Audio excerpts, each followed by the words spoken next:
Salam pemirsa, jumpa lagi di channel Mata Ketiga. Edisi kali ini Mata Ketiga mengajak Anda memperbincangkan tak hanya sebatas sejauh mana menjelajahi dalamnya planet hingga lautan, tetapi seberapa tebal bumi yang kita huni ini. Mari simak dengan kita menggali lebih mendalam. Jarak terjauh yang bisa ditempuh manusia ke alam semesta adalah bulan, yaitu 380.000 km. Sementara tempat yang paling dalam menjelajahi dasar laut adalah 11.000 meter. Secara relatif tidak terlalu dalam dibandingkan saat kita ke bawah tanah. Sebenarnya kita tidak tahu banyak tentang dunia bawah tanah. Kali ini kita akan mengajak pemirsa untuk memahami sejenak tentang dunia bawah tanah yang misterius ini. Topik hari ini semuanya tentang lubang 2 meter.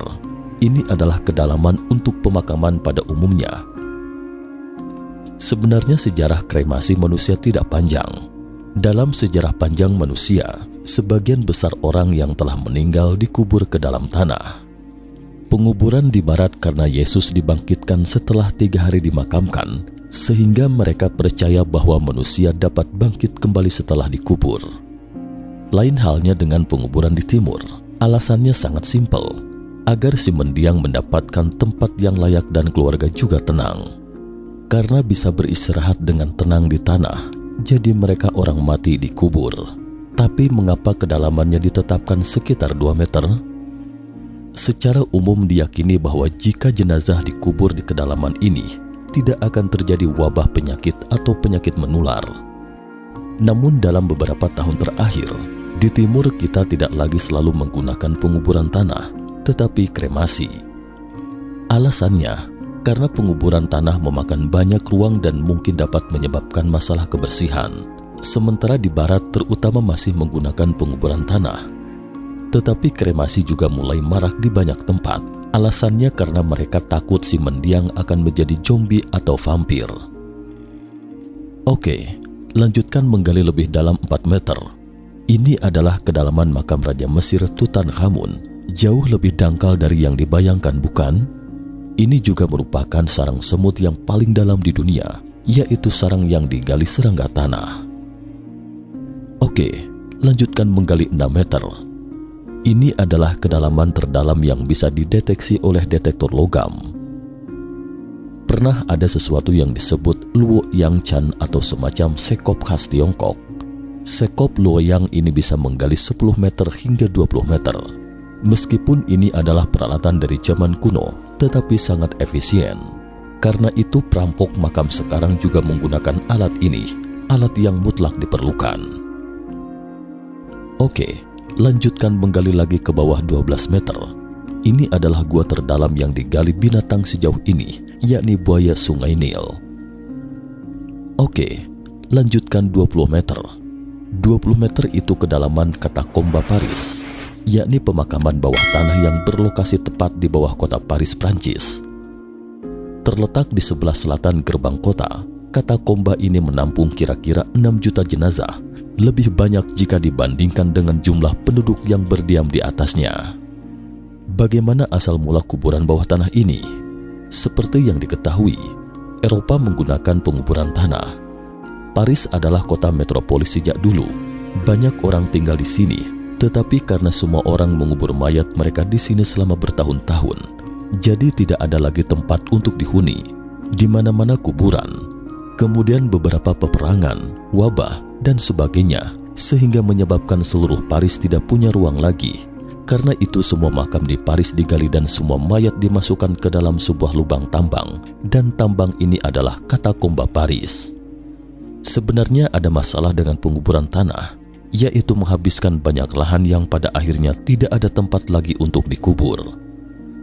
Sekarang makam ini telah menjadi museum dan dikunjungi oleh 500 juta wisatawan setiap tahun. Oke, lanjutkan menggali 35 meter. 35 meter ini adalah kedalaman pada tingkat atas mausoleum Qin Shi Huang, yakni Kaisar pertama Tiongkok Qin Shi Huang, 259 sebelum Masehi hingga 210 sebelum Masehi, terletak di distrik Lintong, Xi'an, Provinsi Shaanxi, Tiongkok. Ini adalah makam Qin Shi Huang yang tidak digali, jadi tidak diketahui secara pasti seberapa dalamnya. Menurut analisa Ting Chao Chong atau Samuel Si Ting 82 tahun, seorang fisikawan dan pemenang hadiah Nobel Amerika Serikat keturunan Tiongkok, bahwa kedalaman makam Kaisar Qin Shi diperkirakan antara 500 meter hingga 1500 meter. Jika memang sedalam itu, maka makam Qin Shi Huang adalah tempat terdalam yang digali manusia secara manual. Namun secara umum diyakini bahwa kedalamannya mungkin tidak sedalam itu. Diperkirakan kedalamannya sekitar 30 meter. Dengan kata lain, lapisan atasnya adalah 30 meter dan ke bawah sekitar 30 meter. Namun menurut catatan dalam buku sejarah, itu adalah galian yang cukup dalam hingga tidak bisa digali lagi. Oke, lanjutkan menggali 85 meter. Adalah kedalaman kota bawah tanah Kapadocia di Turki.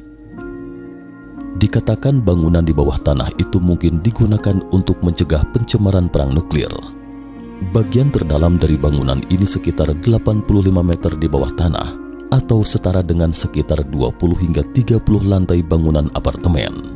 Dengan kata lain, tempat ini memang seharusnya dijadikan tempat evakuasi, bukan tempat tinggal biasa pada umumnya. Tempat ini sangat misterius dan sama sekali tidak diketahui untuk apa sebenarnya bangunan ini. Oke, lanjutkan menggali 105,5 meter. Ini merupakan kedalaman stasiun subway terdalam di dunia. Nama stasiun subway ini adalah Arsenalna, yakni stasiun di jalur Sviatosinsko-Brovarska Metro Kyiv, Ukraina. Kyiv dipandang sebagai tempat paling sentral di Ukraina, tapi geologi di sini tidak cocok untuk pembangunan subway. Jadi mereka terus menggali hingga mencapai kedalaman 100 meter dan ditemukan tempat yang keras. Kemudian sistem metro Kyiv pun dibangun di sini. Oke, lanjutkan menggali 155 meter. Adalah kedalaman suite hotel terdalam. Hotel yang berada di Swedia ini dinamakan Sala Silvermine Swedia. Kota Sala di Västmanland, Swedia ini awalnya merupakan daerah pertambangan perak yang sangat terkenal di Swedia. Tetapi dalam 400 tahun terakhir, tambang perak telah habis digali dan hanya tersisa gua-gua kosong. Lalu Pemkot Sala merenung, apa yang akan kita andalkan untuk makan sehari-hari di masa depan? Lebih baik memanfaatkan tambang ini mendaur uang, membuka hotel. Di sini orang-orang bisa merasakan seperti apa kamar hotel dengan luas lebih dari 150 meter di bawah tanah itu. Dan di tempat ini, Anda juga bisa memanfaatkan keunikan gua ini untuk menggelar konser. Oke, lanjutkan menggali 700 meter. Adalah kedalaman dari bencana tambang Chili tahun 2010. Pada tanggal 5 Agustus 2010, sebuah tambang emas dan tembaga di Chili runtuh. 33 penambang terjebak di kedalaman 700 meter di bawah tanah. Saat itu orang-orang di atas tidak tahu di mana posisi orang-orang yang terperangkap di dalam dan tidak tahu berapa banyak orang yang selamat, tetapi penyelamatan segera dimulai. Awalnya mereka ingin melewati terowongan lain untuk melihat apakah mereka bisa sampai ke tempat yang runtuh, tetapi gagal. Kemudian mereka mulai membuat lubang kecil dan kemudian mengebor mati-matian ke bawah tanah. Setelah mengebor selama 2 minggu dan mencapai kedalaman 688 meter di bawah tanah, sayup-sayup terdengar suara, yaitu ada yang mengetuk, tang, tang, terus mengetuk. Tahu ada orang di bawah tanah, tetapi tidak tahu di mana posisi pastinya. Kemudian mereka mengikuti suara itu dan terus mengebor.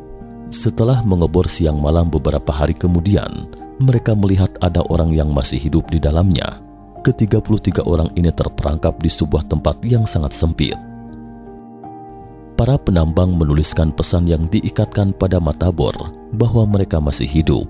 Pesan itu mengatakan, "Kami 33 penambang masih hidup, tetapi persediaan air dan makanan kami hampir habis."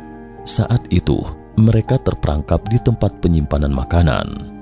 Salah satu penambang bernama Mario menceritakan, catatan itu dibuat saat semuanya sudah menyerah untuk bertahan hidup.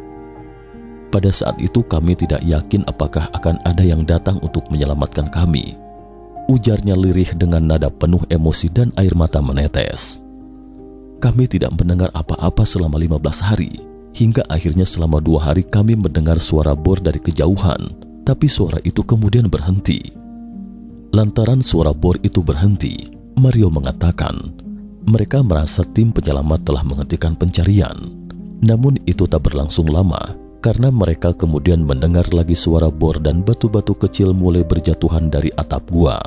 Mata bor pun akhirnya menembus dinding tempat penyelamatan. Kami mulai menari dalam kegembiraan, karena selama 17 hari pertama itu adalah saat-saat seperti di dalam neraka. Para penambang itu kemudian dikeluarkan satu persatu selama 8 hingga 9 jam, dan 33 penambang semuanya masih hidup.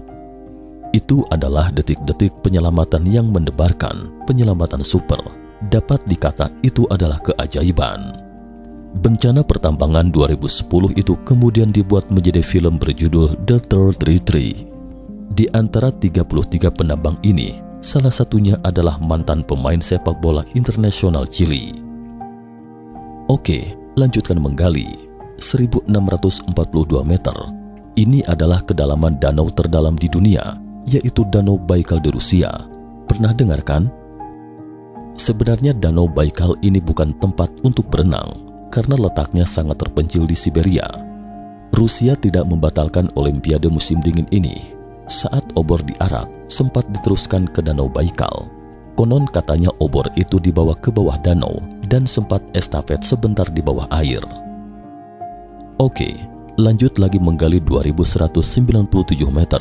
Ini merupakan kedalaman gua terdalam yang diketahui di dunia, gua alami. Nama gua ini bernama Gua Krubera, terletak di Georgia. Kedalaman gua saat ini adalah 2197 meter. Namun sebenarnya gua ini jauh lebih dalam dari kedalaman itu. Mengapa? Di bawah gua ini mengandung air.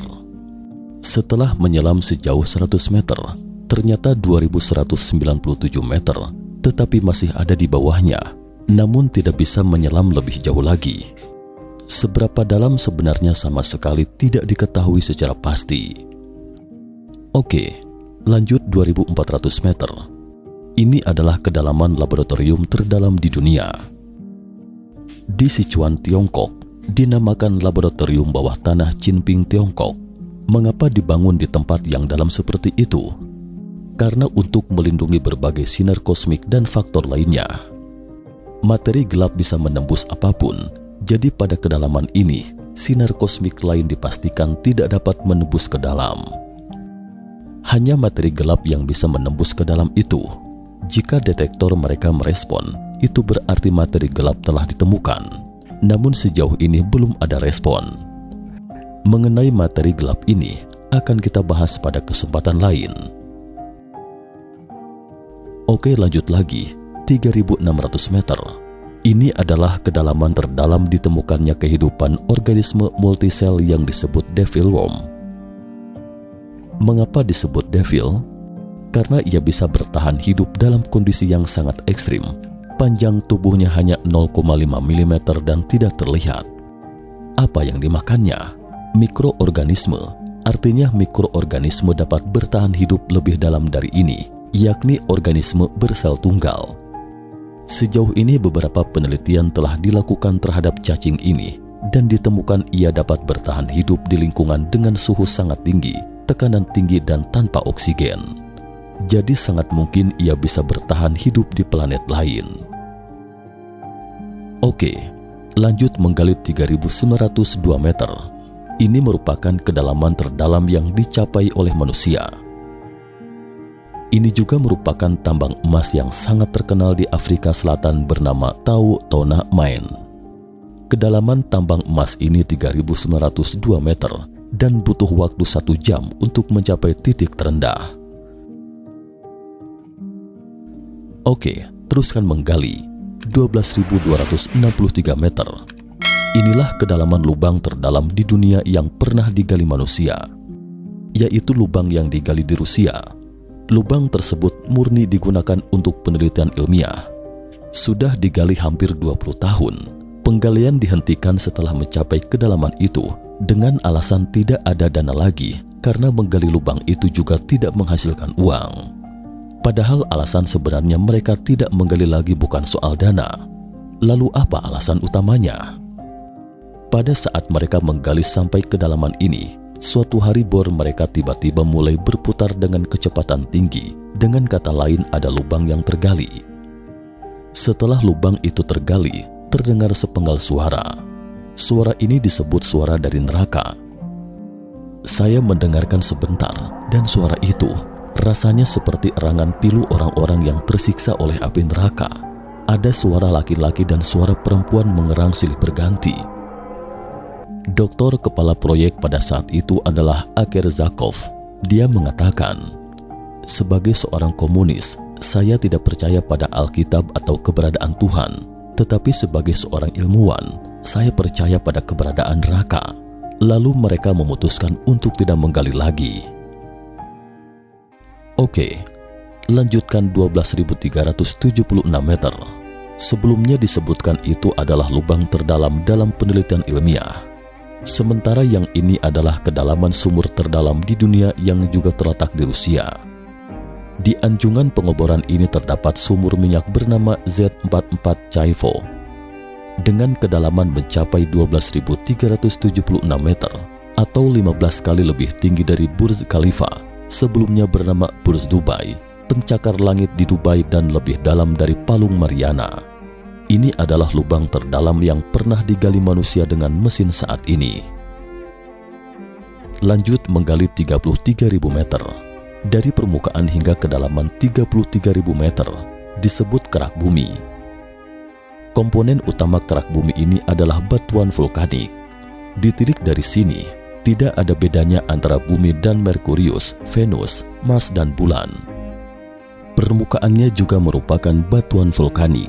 Lapisan ini dapat kita lihat, dan batuan yang biasa Anda saksikan adalah lapisan ini. Terus gali lagi ke bawah 800.000 meter. Dari 33.000 meter ke 800.000 meter, lapisan ini disebut lapisan mantel atas. Bagian ini juga berupa batu. Dunia bawah tanah yang kita bayangkan seharusnya dingin dan gelap, tetapi bagian ini sangat terang. Di bawah tanah bersinar karena suhunya sangat tinggi. Dari mana sumber suhunya? Ia berasal dari tekanan. Tekanan yang sangat tinggi menyebabkan suhu batuan naik. Saat suhu batuan naik, ia mulai berpijar dan zat akan bersinar ketika dipanaskan. Coba Anda lihat, jika besi ini dipanaskan hingga suhu yang lebih tinggi, ia akan mulai bersinar, jadi bagian dalam bumi itu sangat terang. Namun jika cahaya itu dihilangkan dari mantel ini, apa isi di dalamnya? Penuh dengan batu permata, terutama adalah permata hijau yang disebut olivin, merah delima atau batu rubi, berlian. Semuanya berupa permata-permata ini. Jadi daripada merampok makam, lebih baik menggali mantel bumi. Lalu bagaimana kita tahu bahwa tempat ini penuh dengan permata? Itu karena magma. Magma seringkali dapat mengeluarkan segala sesuatu dari mantel bumi. Jadi zamrud dan rubi seringkali ditemukan di magma yang mengeras ini. Jadi permata yang Anda beli itu sebenarnya adalah barang berharga paling umum ditemui di bumi ini. Bagian ini bercahaya hijau, tetapi warnanya akan semakin cerah saat semakin dekat ke permukaan bumi. Jadi dari warna hijau muda menjadi hijau tua, dan bahkan kemudian menjadi biru. Sementara itu, materi tidak berubah. Warna yang terus berubah itu disebabkan tekanan. Seiring jarak antara atom semakin dekat, warnanya akan menjadi semakin pekat. Oke, kita keluar dari dunia permata ini. Lanjutkan hingga ke bawah 2,8 juta meter. 2 juta meter antara 800.000 meter dan 2,8 juta meter ini disebut lapisan mantel bawah. Benda-benda di lapisan mantel bawah ini tidak akan dibawa oleh magma, jadi entah apa yang ada di lapisan ini. Analisis saat ini mungkin masih berupa batuan, tetapi batuan yang warnanya lebih gelap tetapi juga bersinar. Oke, lanjutkan ke bawah lagi 2 juta meter, 4,8 juta meter. Bagian ini sudah masuk wilayah inti bumi yang disebut inti luar. 2 juta meter ini adalah lautan besi. Bagaimana bisa tahu bahwa tempat ini adalah besi cair? Itu karena medan geomagnetik atau medan magnet bumi.